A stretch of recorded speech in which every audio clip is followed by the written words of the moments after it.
Bonjour à tous et bienvenue sur la chaîne YouTube du collectif Les Mots du Silence. Aujourd'hui, je vous présente Mareva. Donc, on se connaît depuis... Trop longtemps. Trop longtemps. Et donc, elle va répondre à des questions concernant la pédocriminalité. Alors, bien sûr, c'est pas une vidéo très très drôle et plutôt sérieuse, mais on va se permettre de rigoler parce que dans la vie, il faut rigoler. Même s'il y a des gens qui ne rigolent pas avec la pédocriminalité, moi, j'en rigole un petit peu. T'es d'accord ? Je suis d'accord. C'est parti. Attention, j'ai 20 questions. Question pour un champion. Je suis prête. J'ai pas le buzzer, c'est con. Putain, je suis Faut pas dire de gros mots, sinon je vais vous remettre des bips. Donc, pourquoi le terme pédocriminalité est-il plus juste que le terme pédophile ? Très bonne question. Très bonne question. Je n'ai pas le buzzer, mais ça bon, commence mal. Je dirais que c'est une définition des deux mots qui diffèrent. Pédophile, il me semble que c'est aimer un enfant. Et pédocriminalité, c'est un acte criminel. Alors, pédophile, c'est aimer les actes sexuels avec les enfants comme zoophile.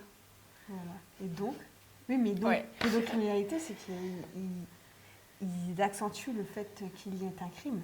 Tout à fait, c'est vrai. Est-ce que tu sais en quelle année il a été utilisé pour la première fois ? Alors là, Pour aucune tout le monde. idée. En quelle année il a été utilisé en société ? Très bonne question. Je C'était il pense y a que tu pas très as la longtemps. réponse. J'ai la réponse. Il me semble. Je ne sais pas. Moi, je dirais que tu as la réponse. Je te donne l'année et tu vas peut-être trouver un lien. En 2020. Ok. Ouais, en février 2020 exactement. Juste avant le Covid, quoi. Non. Ouais. Avec le hashtag MeTooInceste.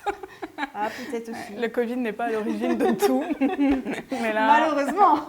Malheureusement. Ouais, non, là, c'était avec le hashtag MeTooInceste qu'il a commencé à être utilisé parce que les victimes, justement, reprochaient aux journalistes de ne pas utiliser les mots exacts, ce qui est tout à fait vrai d'ailleurs, parce qu'un pédocriminel n'est pas un pédophile.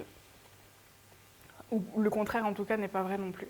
Simplement parce que quand on dit un pédophile, c'est pas assez grave pour décrire ce qu'ils font. C'est plutôt pour ça, parce qu'un pédocriminel est forcément un pédophile. Pourquoi autant de silence autour de la pédocriminalité ? Parce que je pense que les victimes ont une sorte de honte. Ça en fait partie, oui.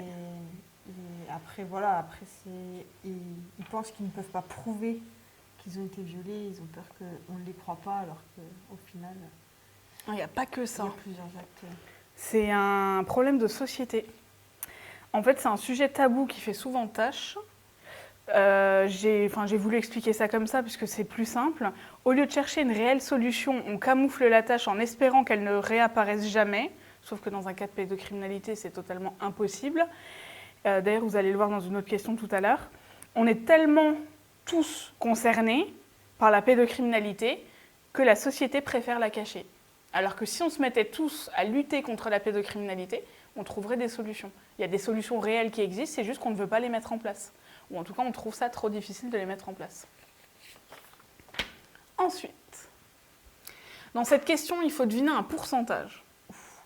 C'est un pourcentage de Français ayant dans leurs proches une victime. Et je te précise qu'il s'agit de ceux qui sont au courant.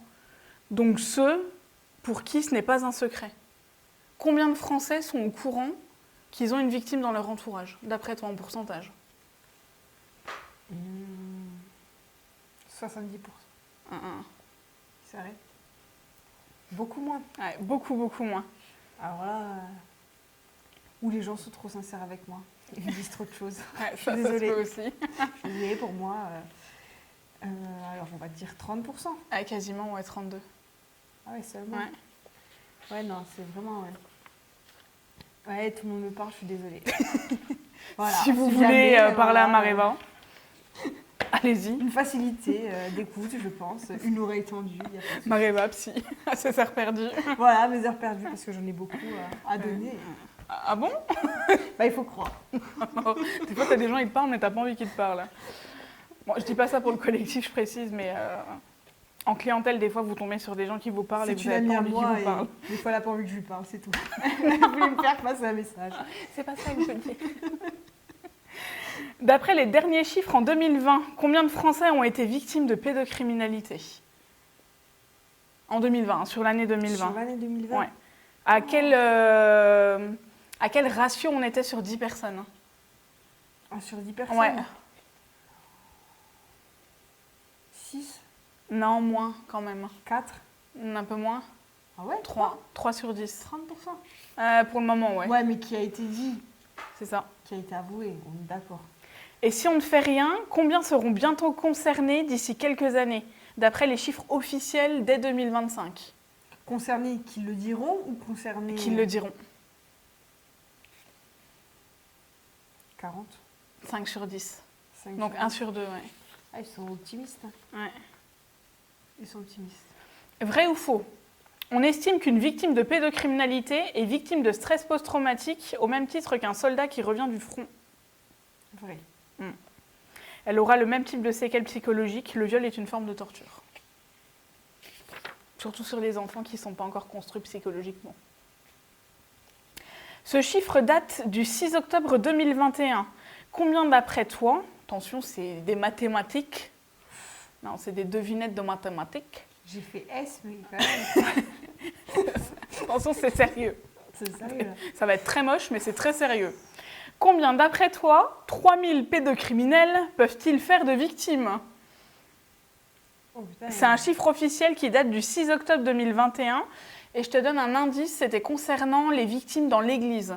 Mais moi, par exemple, mon pédocriminel à moi, on a fait déjà 11 sur l'année 2006. Donc, c'est tout à fait possible pour un pédocriminel qui n'agit pas dans l'église, quoi. Vas-y. Combien à 3000 ils ont pu faire de victimes ? Vu le chiffre que toi tu as donné, je Ouais. dirais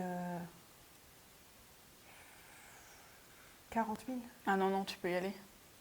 Beaucoup plus. Ah bah oui, parce qu'ils sont 3000. Donc s'ils en ont fait 4000, ou 40 000, pardon, comme tu as dit, c'est pas tant que ça. Non, elle a dit 40 000, c'est moi qui ai dit 4 000. Et j'ai dit 40 000. Ne regarde pas la réponse. Ça, je ne regarde pas la réponse. Est-ce que c'est ton dernier choix, Jean-Pierre ? Ah non, tu m'as dit que c'était pas bon. Donc ça ne Ah non, pourra pas du être tout. le dernier. Ah non, tu peux y aller. 100 000. Non, quasiment le prix de la maison de tes parents. Putain. Eh, tu vois, ou tu peux aller chercher, vas-y. Hein.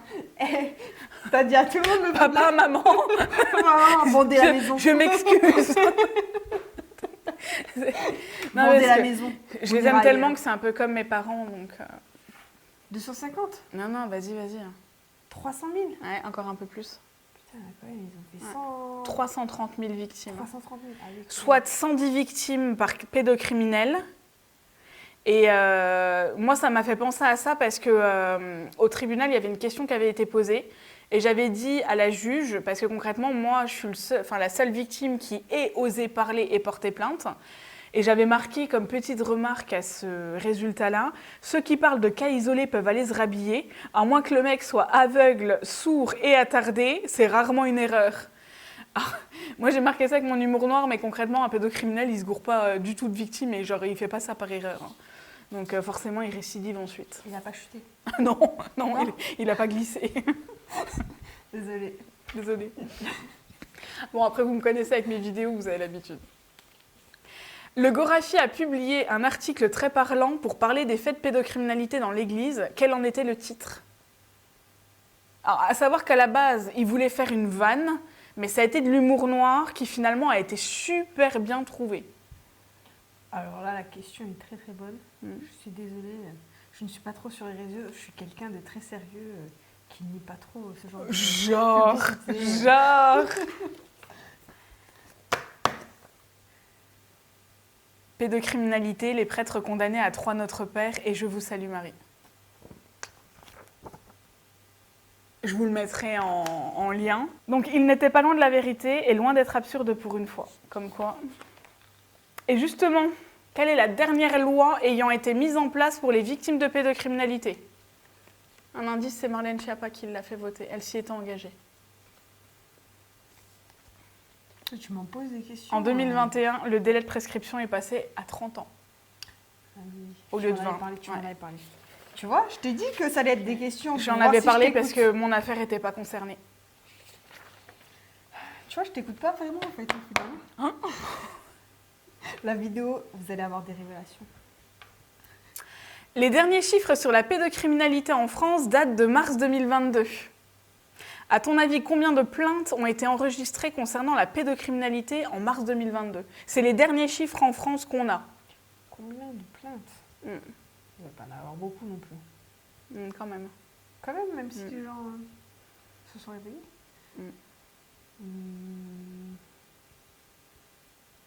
1500. 2712. Je te montre le graphique. Là. Il y a eu un énorme pic. Ah oui, Merde, je te le tiens. Enfin, un pic, ouais. un énorme pic. Je vous le mettrai aussi en photo.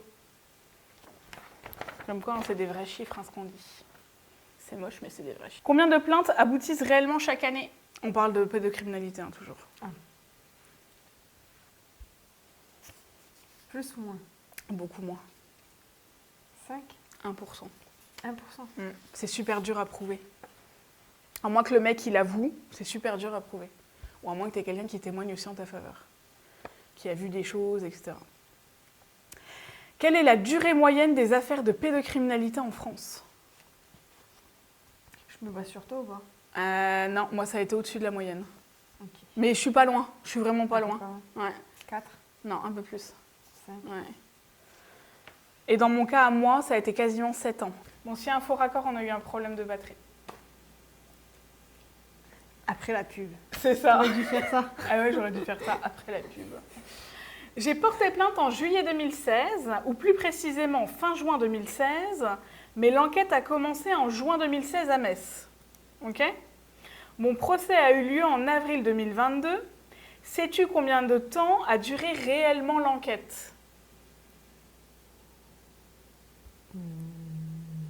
Mon dossier a été perdu combien de temps, ça tu le sais ? Pas mal de temps quand même. Ouais. Je pense que l'enquête a duré 1 an. Non, un peu plus. Un peu plus quand Ouais, même. ouais. Ils ont fait du boulot. Oui, quand même. oui, oui. Ils ont parce travaillé, que, ils ont été obligés à un moment donné de reprendre. Ah oui, mais parce qu'ils ont repris, c'est pas. Oui, non, ça n'a pas été en continu. Hein. C'était pas continu, d'accord. Non, Donc non, on va non. peut-être dire sur les 7 ans. Ouais. Allez, 2 ans. Non, 3 ans. 3 ans quand même. 3 ans quand même. Ouais. Ah, ils ont fait du boulot quand même. C'est grâce à Birgoulit. Hein. Putain. Comme j'ai pas trop le droit de le dire, on dira Birgoulit. Donc, en fait, ça a duré de juillet, pour être précise, 2016 à octobre 2017.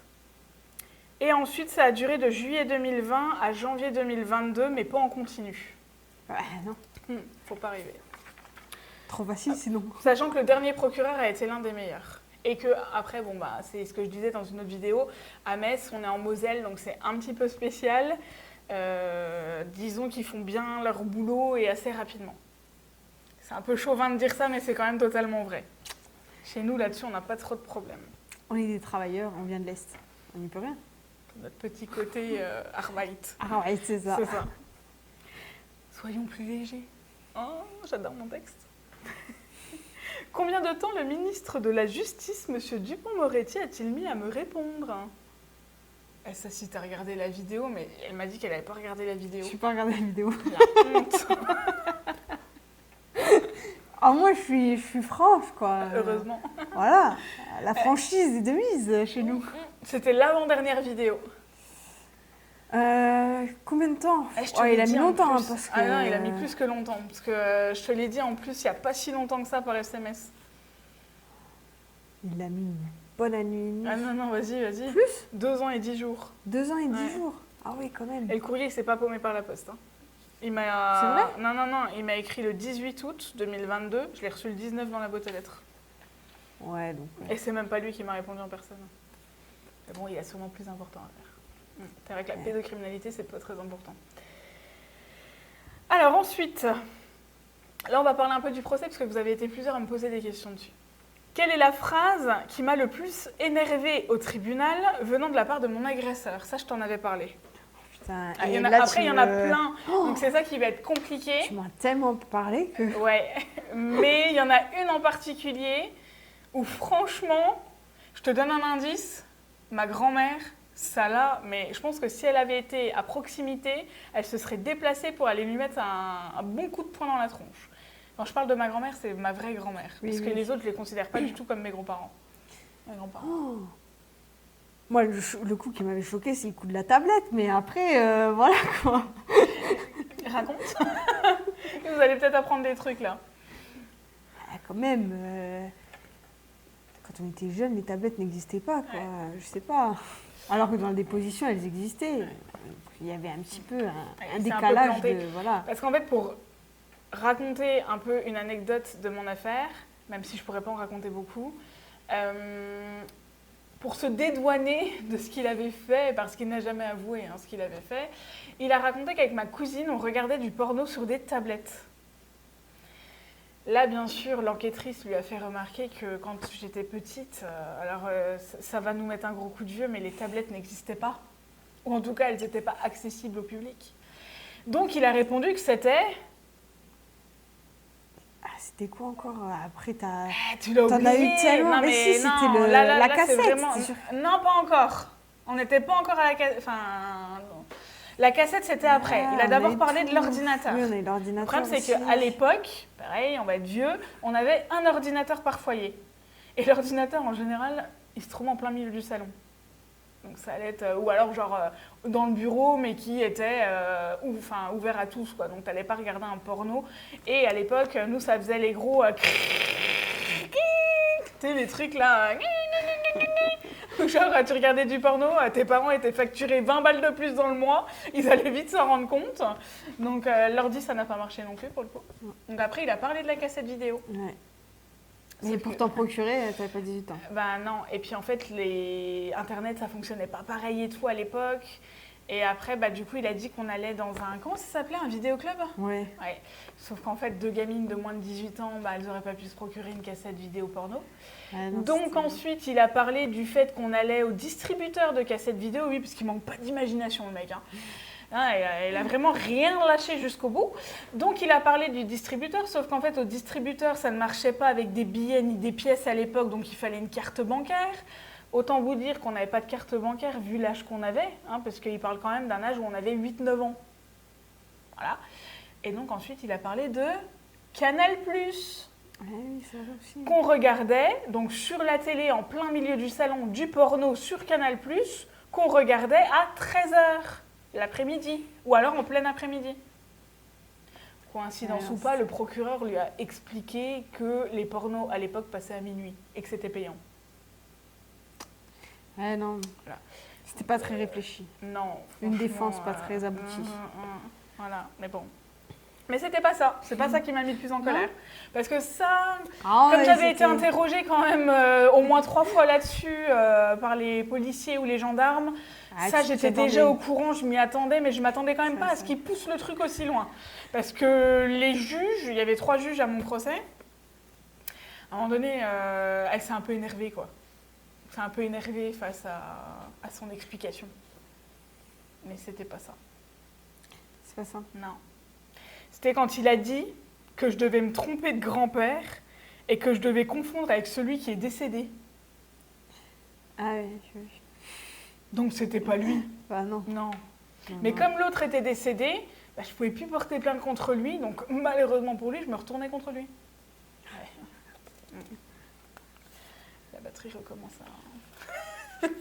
On fera une autre coupure pub, Voilà. Écoute, ça existe, ça existe partout. Ensuite, quelle est la phrase qui m'a le plus fait rire? Ça, je te l'avais raconté.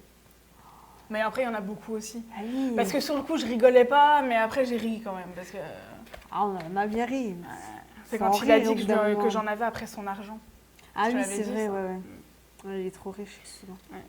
Et puis attendez, parce que après, vous allez voir que j'ai quand même eu pas mal de thunes à ce procès. Vous allez voir que ça valait le coup. Ah oui, franchement. Ça valait le coup de faire ça pour être autant indemnisé. 7 ans. 7 ans de galère et 7 ans de combat quasiment. Pour ça. Si c'était pour de l'argent. Ouais, je pense que si c'est pour des sous, il y a quand même des trucs plus rentables. Quelle est la première chose que mon agresseur a fait à la sortie du tribunal? Un indice, il était en fauteuil roulant. Je crois qu'il a été béni des dieux, il a pu il a réussi à se lever. Amen. Et entre le tribunal et la bagnole, il a poussé son fauteuil limite. Je pense que, en fait, en sortant du tribunal, il a eu un fou rire. Il a fait un petit saut en dehors de son fauteuil, mais vraiment un saut. Et il a regardé, mais genre tout le collectif et tout, mais il était mort de rire. Et il est allé en fait dans sa voiture, enfin dans la voiture de mon oncle. Et genre, il marchait, le mec, mais nickel. Hein. Alors qu'au tribunal, il était limite en train de mourir dans son fauteuil, à s'endormir, à baver et tout. Et là, il a été touché par la grâce de Dieu, visiblement. Touché par la grâce. Et voilà, quoi. À ce moment-là, j'ai écrit la phrase que Simon m'avait dit. Le mec est une insulte à lui tout seul pour tous les handicapés du monde. Parce qu'en fait, il me voyait mais tellement en colère que quand il m'a sorti ça, j'ai pouffé de rire. Parce que ce mec, c'est vraiment une insulte. Déjà, c'est un pédocriminel, mais en plus, il insulte les handicapés. Lui, il insulte vraiment les handicapés. Ensuite, combien de lettres ai-je envoyées au gouvernement et aux différentes institutions pour que mon affaire avance? Une cinquantaine. Non, plus. Plus? Ouais. Tu peux doubler. Ça? Ouais, plus que 100. Je devais être à 124, un truc comme ça. Je me t'arrêter à 50. Ouais, en 7 ans, t'en écris des Oui, lettres. t'en écris, c'est sûr. Donc, je rappelle les faits. C'est là qu'on va rigoler et que vous allez comprendre le lien avec tout à l'heure. On va rigoler. Hein. Je me suis fait agresser, violer pendant 13 ans. Voilà, il y a eu de la torture psychologique, il y a eu plein de choses. Mon agresseur a été reconnu coupable des faits avant mes 15 ans au tribunal. Quelle peine a-t-il eu? Tu t'en souviens? Ouais. Il a pris un enfer. Un enferme, ouais. Sur 3 ans. Sur 3 ans. Et l'amende? Ah, t'as 15 000. Non, mais non! Je sais plus. Divise Ah, par mais non, 3. je sais pas, Mais ça non! avait même pas le prix de l'avocat. Il a même pas pris le prix de l'avocat, le mec. Non, je sais plus. Il a pris 5 000 euros d'amende. 5 000 euros. Et pour la petite anecdote, en sortant du tribunal, il a lâché à ses fils. Je pensais que j'allais prendre plus cher. Donc voilà. Ah bah nous aussi, Ouais, nous aussi, on pensait qu'il allait prendre plus cher. Et donc dans son livre, Florence Rowe, je ne sais pas si ça se dit comme ça, accusera déjà en 2005 l'État français de mollesse face à la pédocriminalité. Mon agresseur était mort de rire en sortant du tribunal. Il a bien rigolé, je crois. Mais bon. Quelles sont les chances de récidive d'un pédocriminel? C'est la dernière question. 100%, je pense. Ouais. Scientifiquement parlant, on parle de troubles paraphiliques. Parce qu'il faut quand même trouver un nom à ce problème, mais en fait, concrètement, il y a 100% de récidive, parce que c'est un problème dans le cerveau. Mais c'est pas un problème, c'est un trouble psychiatrique. Hein. Il y a toute une étude là-dessus, je pourrais peut-être vous mettre le lien, mais en fait, il y a énormément de choses qui sont liées. Voilà, il y a beaucoup de choses où les pédocriminels sont très souvent des pervers narcissiques. En tout cas, il y a énormément de choses qui sont liées. Je pourrais même faire une vidéo là-dessus, parce que expliquer en quelques mots comme ça, c'est pas hyper précis. Et je pourrais vous donner des chiffres et vous expliquer un petit peu le raisonnement et le cheminement d'un pédocriminel. Mais en tout cas, il y a 100% de récidive possible. Tout à fait. J'espère que cette vidéo vous aura plu. On peut faire comme avec Rosalie. Au revoir. Et on vous dit à bientôt.